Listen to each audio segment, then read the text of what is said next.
So ಒಂದು ಕಡೆಗೆ ಈಗ ಡಿ ಗ್ಯಾಂಗ್ ವಿರುದ್ಧ ಚಾರ್ಜ್ ಶೀಟ್ ಸಲ್ಲಿಕೆಗೆ ಈಗ ಕೌಂಟ್ ಡೌನ್ ಆರಂಭವಾಗಿದೆ.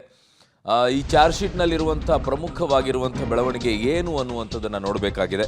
ಸೊ ಕೋರ್ಟ್ಗೆ ಚಾರ್ಜ್ ಶೀಟ್ ಸಲ್ಲಿಸಲು ಪೊಲೀಸರು ಸಿದ್ಧತೆಯನ್ನು ಮಾಡಿಕೊಂಡಿದ್ದಾರೆ. 3 ವಿಧಗಳಾಗಿ ವಿಭಾಗಿಸಿ ಚಾರ್ಜ್ ಶೀಟ್ ಸಲ್ಲಿಕೆ ಸಾಧ್ಯತೆ ಇದೆ.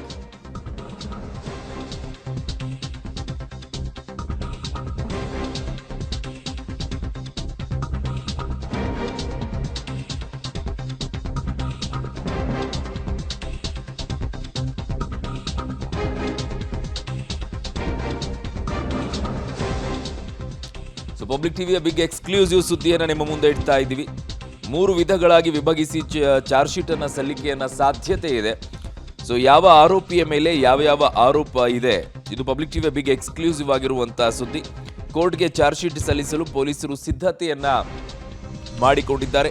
3 ವಿಧಗಳಾಗಿ ವಿಭಾಗಿಸಿ ಚಾರ್ಜ್ ಶೀಟ್ ಸಲ್ಲಿಕೆ ಸಾಧ್ಯತೆ ಇದೆ.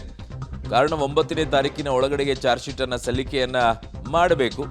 ಸೊ ಹಾಗಾಗಿ ಅದರ ಮಧ್ಯದಲ್ಲೇ ಈಗ ಇವತ್ತು ಅಥವಾ ನಾಳೆ ಚಾರ್ಜ್ ಶೀಟ್ ಅಂತಿದ್ದಾರೆ. ಇವತ್ತೇ ಬಹುತೇಕವಾಗಿ ಚಾರ್ಜ್ ಶೀಟ್ ಅನ್ನು ಸಲ್ಲಿಕೆ ಮಾಡುವಂಥ ಸಾಧ್ಯತೆ ಇದೆ. ಬಟ್ ಅದನ್ನು 3 ವಿಧಗಳಾಗಿ ವಿಭಾಗಿಸಿ ಚಾರ್ಜ್ ಶೀಟ್ ಸಲ್ಲಿಕೆ ಮಾಡುವಂಥ ಸಾಧ್ಯತೆ ಕೂಡ ಇದೆ ಅಂತಿದ್ದಾರೆ.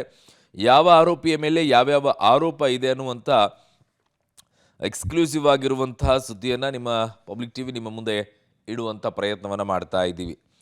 ಸೊ ಏನಾಗಿದೆ ಈ ಬೆಳವಣಿಗೆ, ಈಗ ತನಿಖೆಯ ಕೊನೆಯ ಹಂತ ಬಂದಿದೆ, ಅದು ಚಾರ್ಜ್ ಶೀಟನ್ನು ಸಲ್ಲಿಕೆಯನ್ನು ಮಾಡೋದು. ಸೊ ರೇಣುಕಾಸ್ವಾಮಿ ಕೊಲೆ ಕೇಸ್ನ ಚಾರ್ಜ್ ಶೀಟ್ ರೆಡಿ ಆಗಿರೋದು. 17 ಆರೋಪಿಗಳ ಪೈಕಿ 14 ಆರೋಪಿಗಳ ವಿರುದ್ಧ ಚಾರ್ಜ್ ಶೀಟ್ ರೆಡಿ ಆಗಿದೆ. ಮೊದಲನೇ ಆರೋಪಿಯಿಂದ 14ನೇ ಆರೋಪಿ ತನಕ ಇರುವ ಆರೋಪಿಗಳ ವಿರುದ್ಧ ಈಗ ಚಾರ್ಜ್ ಶೀಟ್ ಅನ್ನ ರೆಡಿ ಮಾಡಿಕೊಂಡಿದ್ದಾರೆ.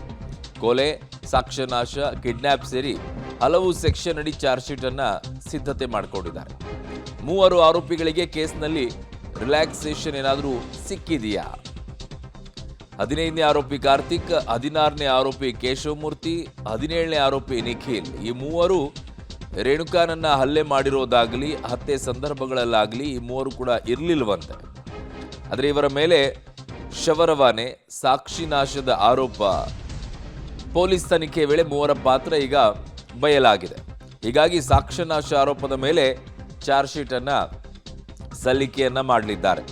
ಸೊ ಇವಿಷ್ಟು ಈಗ ಸದ್ಯಕ್ಕೆ ಆಗ್ತಾ ಇರುವಂತಹ ಅಪ್ಡೇಟ್. ಹಾಗಿದ್ದಾಗ ಯಾವೆಲ್ಲ ಆರೋಪಿಗಳಿಗೆ ಏನೆಲ್ಲ ಆರೋಪಗಳು ಅವ್ರ ಮೇಲೆ ಇದೆ ಅನ್ನುವಂಥದ್ದನ್ನು ನೋಡಬೇಕಾಗಿದೆ. ಈಗ ಒಂದು ನಾಶವನ್ನು ಮಾಡಿರುವಂಥ ಗ್ಯಾಂಗ್ ಒಂದು ಕಡೆಗೆ, ಮರ್ಡರ್ ಗ್ಯಾಂಗ್ ಒಂದು ಕಡೆಗೆ, ಕಿಡ್ನ್ಯಾಪ್ ಮಾಡಿರುವಂಥ ಗ್ಯಾಂಗ್ ಒಂದು ಕಡೆಗೆ, ಯಾರೆಲ್ಲ ಯಾವುದರಲ್ಲಿ ಇನ್ವಾಲ್ವ್ಮೆಂಟ್ ಇದ್ದಾರೆ ಅನ್ನುವಂಥದ್ದು ಕೂಡ ಅತ್ಯಂತ ಪ್ರಮುಖವಾಗಿರುವಂಥ ವಿಚಾರ ಆಗುತ್ತೆ. ಸೊ ಕಿಡ್ನ್ಯಾಪ್ ಗ್ಯಾಂಗ್ ಯಾವುದು, ಮರ್ಡರ್ ಗ್ಯಾಂಗ್ ಯಾವುದು, ಸಾಕ್ಷ್ಯ ನಾಶ ಮಾಡಿರುವಂಥ ಗ್ಯಾಂಗ್ ಯಾವುದು ಅನ್ನುವಂಥದ್ರ ಡೀಟೇಲನ್ನು ನಿಮಗೆ ಹೇಳ್ತಾ ಹೋಗಬೇಕು. ಕಿಡ್ನ್ಯಾಪ್ ಗ್ಯಾಂಗ್ ರಾಘವೇಂದ್ರ ಆರೋಪಿ 4, ಜಗದೀಶ್ ಆರೋಪಿ 6, ಅನುಕುಮಾರ್ ಆರೋಪಿ 7, ರವಿಶಂಕರ್ ಆರೋಪಿ 8. ಇವರೆಲ್ಲ ಕಿಡ್ನ್ಯಾಪ್ ಗ್ಯಾಂಗಲ್ಲಿರುವಂಥವ್ರು. ಮರ್ಡರ್ ಗ್ಯಾಂಗ್ನಲ್ಲಿರುವಂಥದ್ದು ಮೊದಲನೇ ಆರೋಪಿ ಪವಿತ್ರ ಗೌಡ, 2ನೇ ಆರೋಪಿ ದರ್ಶನ್, 3ನೇ ಆರೋಪಿ ಪವನ್, 4ನೇ ಆರೋಪಿ ರಾಘವೇಂದ್ರ, 5ನೇ ಆರೋಪಿ ನಂದೀಶ್, 9ನೇ ಆರೋಪಿ ಧನ್ರಾಜ್, 10ನೇ ಆರೋಪಿ ವಿನಯ್, 11ನೇ ಆರೋಪಿ ನಾಗರಾಜ್, 12ನೇ ಆರೋಪಿ ಲಕ್ಷ್ಮಣ್, 13ನೇ ಆರೋಪಿ ದೀಪಕ್, 14ನೇ ಆರೋಪಿ ಪ್ರದೋಷ್. ಇನ್ನು ಸಾಕ್ಷ್ಯನಾಶ ಮಾಡಿರುವಂಥ ಗ್ಯಾಂಗು 4ನೇ ಆರೋಪಿ ಆಗಿರುವಂಥ ರಾಘವೇಂದ್ರ, 14ನೇ ಆರೋಪಿ ಆಗಿರುವಂಥ ಪ್ರದೋಷ್, 15ನೇ ಆರೋಪಿ ಆಗಿರುವಂಥ ಕಾರ್ತಿಕ್, 16ನೇ ಆರೋಪಿ ಆಗಿರುವಂಥ ಕೇಶವಮೂರ್ತಿ, 17ನೇ ಆರೋಪಿ ಆಗಿರುವಂಥ ನಿಖಿಲ್ ನಾಯಕ್. ಇವರೆಲ್ಲರೂ ಕೂಡ ಈಗ ಚಾರ್ಜ್ ಶೀಟ್ನಲ್ಲಿ ಬರ್ತಾರೆ. ಯಾರ್ಯಾರ ಪಾತ್ರಗಳು ಏನು ಅನ್ನುವಂಥದ್ದು ಚಾರ್ಜ್ ಶೀಟ್ನಲ್ಲಿ ಡೀಟೇಲ್ ಆಗಿ ಗೊತ್ತಾಗುತ್ತೆ. ಅದು ಗೊತ್ತಾಗ್ತಾ ಇದ್ದಂತೆಯೇ ಒಂದು ಕ್ಲಿಯರ್ ಪಿಕ್ಚರ್ ಸಿಗುತ್ತೆ. ದರ್ಶನ್ ಅವರು ಆಚೆ ಬರೋಕ್ಕೆ ಸಾಧ್ಯ ಇದೆಯಾ ಅಥವಾ ಇಲ್ವಾ ಅನ್ನುವಂಥದ್ದರ ಕ್ಲಿಯರ್ ಆಗಿರುವಂಥ ಪಿಕ್ಚರ್ ಅಂತೂ ಡೆಫಿನೆಟ್ಲಿ ಸಿಗುತ್ತೆ. ಸೊ ಅಲ್ಲಿಯವರೆಗೂ ಕೂಡ ಫೇಸ್ ಮಾಡ್ತಾನೆ ಇರಬೇಕಾಗತ್ತೆ ಇವರೆಲ್ಲ. ಅದು ಇದೊಂದು 2 ದಿನಗಳಲ್ಲಿ ಚಾರ್ಜ್ ಶೀಟ್ ಅಂತೂ ಸಲ್ಲಿಕೆ ಆಗುತ್ತೆ. ಸೊ ರೇಣುಕಾಸ್ವಾಮಿ ಕೊಲೆ ಕೇಸ್ನ ಚಾರ್ಜ್ ಶೀಟ್ ಕೂಡ ಈಗ ರೆಡಿ ಆಗಿದೆ. 17 ಆರೋಪಿಗಳ ಪೈಕಿ 14 ಆರೋಪಿಗಳ ಚಾರ್ಜ್ ಶೀಟನ್ನು ಸಿದ್ಧತೆಯನ್ನು ಮಾಡಿಕೊಂಡಿದ್ದಾರೆ. 3 ಆರೋಪಿಗಳ ವಿರುದ್ಧ ಈಗ ಕೇಸ್ನಲ್ಲಿ ರಿಲ್ಯಾಕ್ಸೇಷನ್ ಸಿಕ್ಕಂಗಿದೆ. ಬಟ್ ಅವ್ರಿಗೆ ಏನೇ ಇದ್ರೂ ಕೂಡ ಸಾಕ್ಷಿನಾಶದ ಆರೋಪ ಅವ್ರ ಮೇಲೆ ಇರುತ್ತೆ. ಬಟ್ ಮರ್ಡರು ಮತ್ತು ಸಾಕ್ಷಿನಾಶ ಎರಡನ್ನೂ ಕೂಡ ಬೇರೆ ನೋಡ್ತಾರೆ ಇದರಲ್ಲಿ. ಕಾರಣ ಸಾಕ್ಷಿ ನಾಶದಲ್ಲಿ ಇನ್ವಾಲ್ವ್ಮೆಂಟ್ ಆಗುವಂಥವ್ರು ಆಮೇಲೆ ಎಂಟ್ರಿ ಕೊಡೋರು. ಅವರು ಕೊಲೆ ಆಗುವಂಥ ಜಾಗಕ್ಕೆ ಬಂದಿರೋದಕ್ಕೂ ಕೊಲೆ ಮಾಡುವಂಥ ಸಂದರ್ಭದಲ್ಲಿ ಇರೋದಕ್ಕೂ ಸಂಬಂಧ ಇಲ್ಲ. ಅದನ್ನು ಹೊರತುಪಡಿಸಿ ಇನ್ನು ಉಳಿದಂಥ 14 ಆರೋಪಿಗಳ ಪಾತ್ರಗಳ ಬಗ್ಗೆ ಚಾರ್ಜ್ ಶೀಟ್ನಲ್ಲಿ ಉಲ್ಲೇಖ ಆಗುತ್ತೆ. ಅದು ಇವತ್ತು ಅಥವಾ ನಾಳೆ ಚಾರ್ಜ್ ಶೀಟ್ ಸಲ್ಲಿಕೆ ಆಗುತ್ತೆ ಕೋರ್ಟ್ನಲ್ಲಿ. ಆಗ ದರ್ಶನ್ ಅವರು ಕೂಡ ಬೇಲ್ಗೂ ಕೂಡ ಅಪೀಲ್ ಮಾಡುವಂತಹ ಅವಕಾಶ ಸಿಗುತ್ತೆ. ಆಗ ಬೇಲ್ ಸಿಗುತ್ತೋ ಇಲ್ಲವೋ ಅನ್ನುವಂಥ ಲೆಕ್ಕ ಇರುತ್ತೆ. ಏನು ಅಂತಂದರೆ ಅವರ ಪಾತ್ರ ಏನು, ಯಾವ ಮಟ್ಟದಲ್ಲಿ ಅವರ ಮರ್ಡರ್ ಕೇಸ್ನಲ್ಲಿ ಪಾತ್ರ ಇದೆ ಅನ್ನುವಂಥದ್ದು ಒಂದು ಕ್ಲಿಯರ್ ಪಿಕ್ಚರ್ ಅಂತೂ ಸಿಗುತ್ತೆ. ನನ್ನ ಸಹೋದ್ಯೋಗಿ ನಾಗೇಶ್ ನನ್ನ ಸಂಪರ್ಕಕ್ಕೆ ಸಿಗ್ತಾ ಇದ್ದಾರೆ. ನಾಗೇಶ್, ಚಾರ್ಜ್ ಶೀಟ್ ಇವತ್ತ ಅಥವಾ ನಾಳೆ ಯಾವಾಗ ಸಲ್ಲಿಕೆಯನ್ನು ಮಾಡ್ತಾರೆ ನಾಗೇಶ್?